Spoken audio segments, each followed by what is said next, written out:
Hello everyone, thanks for tuning in. I want to just say thank you all for your support. We are at 341 subscribers. Again, thank you all so much. Once I reach 500 subscribers, I will be doing a giveaway. So I want to say, before we begin this video, please leave a like, share, subscribe, and turn on notifications. Hello everyone, this is Straight to the Point Tech. I'm back again with a new video, and for today's video, we're going to be talking about the MSI Claw 8 AI Plus, recent news, what's been going on with it, the most recent art updates. So without further ado, let's get straight to it. Alright, so as of recent, I haven't uploaded a video in about 2 to 3 weeks. A lot been going on. I'm in the process of moving and everything.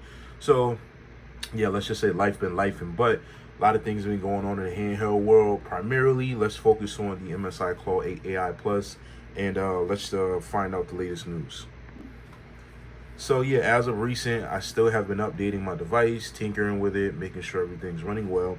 So recently, MSI released a update for the MSI Claw 8 AI slash Intel as well, as far as the ARC GPU drivers, and basically it was to improve XeSS2 by also helping increase frame generation on the larger games that require a lot of power, such as Cyberpunk 2077, Black Myth Wukong, etc., etc.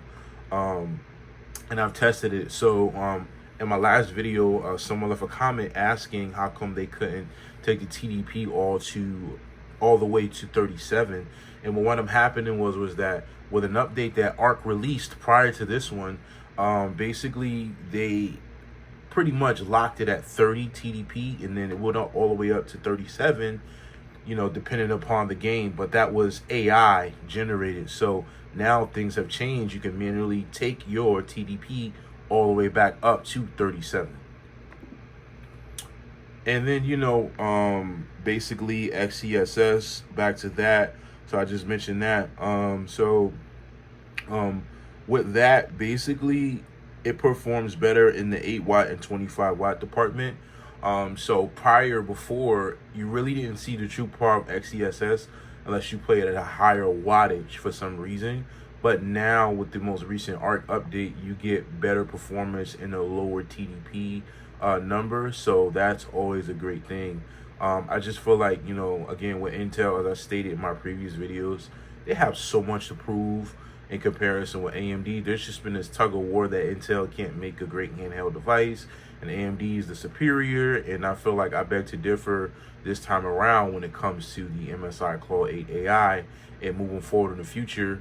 They didn't do so well with the MSI Claw 7-inch variant, but with this one and the other 7-inch variant, as far as AI, I feel like they're continuing to make improvements across the board. So yeah, this is the handheld to beat. Of course, until the Lenovo Legion Go 2 comes out, then we'll be talking about a different story. But as of right now, in my opinion, as far as the known handhelds, this is the absolute best device. It gets no better than this. And then also, basically, there were some updates with the battery life performance. So you get longer battery life in the AI mode. So your battery mode is just extended a lot longer out.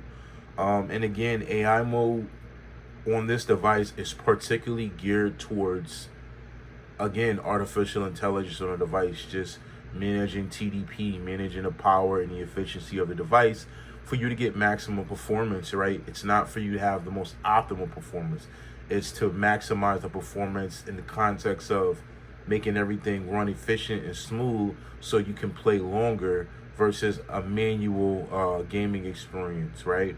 And then, of course, you got the other mode, which is, you know, the lower tier, which basically on that, you know, or the battery power saver, that's what I call it. That mode is geared towards running everything at the lowest of the lowest, which is geared more towards indie games. So you can game for 3.5, 4, 5 hours upwards, just depending on how much power the game draws. So yeah, I feel like they're making great strides when it comes to this device in all aspects. So you can't do nothing but respect MSI and Intel working together just to, again, to make this device, you know, perform better overall against its counterparts. All right, so as you can see here, I have Steam open. So of course you see Cyberpunk 2077 in the background. So what we'll do is we'll go ahead and test that out. Let's just see what improvements we see as far as XeSS2 and frame generation, and I'll get back to you all in a second once the game fully loads up. All right, everyone, so I have Cyberpunk 2077 loaded up, and I am here in my settings. So let's take a look at the settings that I have currently in order to get maximum performance out of Cyberpunk 2077, right? So currently I have the preset set to low.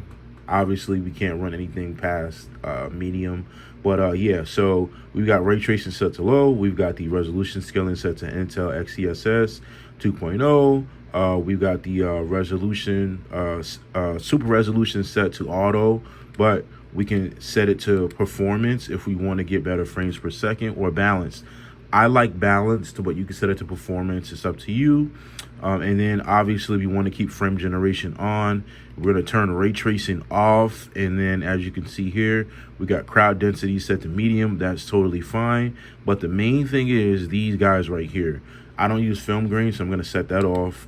Chromatic aberration, set that off. We keep depth of field, that's okay. Lens flare is fine. We'll set motion blur to low. And then the advanced settings, we want to turn this off, which is contact shadows.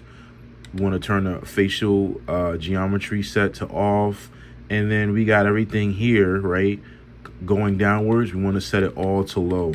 Remember, guys, this is a handheld, and we're not trying to get maximum performance as far as visual fidelity.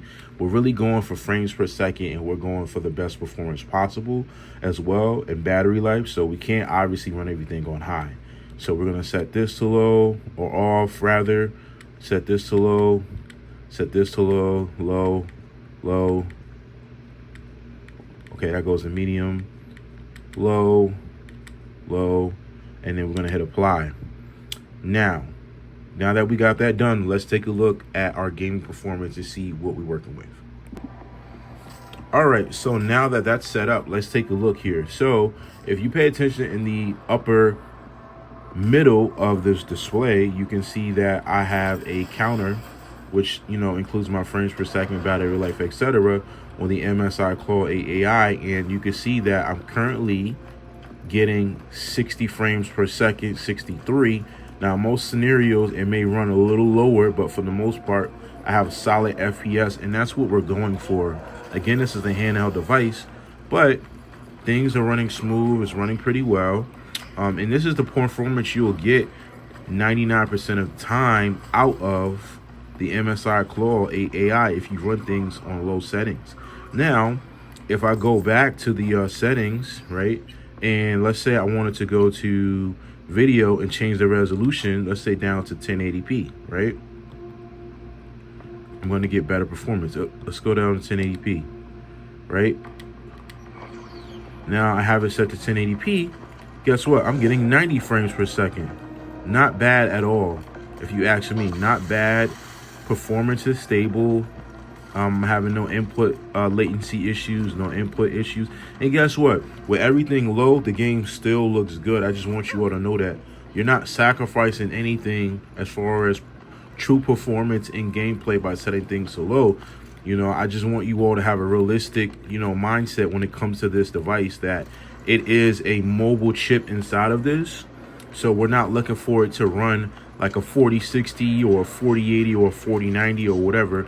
But more so, it is an iGPU in here. So we're going to get great performance if we have a realistic mindset and we adjust our settings accordingly. The main thing is we just want this device to be playable as far as games and everything goes. So yeah, but it looks really good. Colors still pop.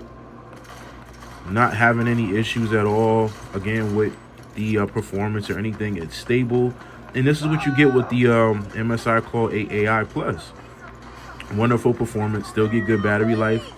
You just gotta like have a realistic mindset about this, you all. And yeah, I mean, I'm happy with the purchase, and this device just keeps getting better and better. But of course, I all wanted to show you this. All right, ladies and gents, well, this concludes the video.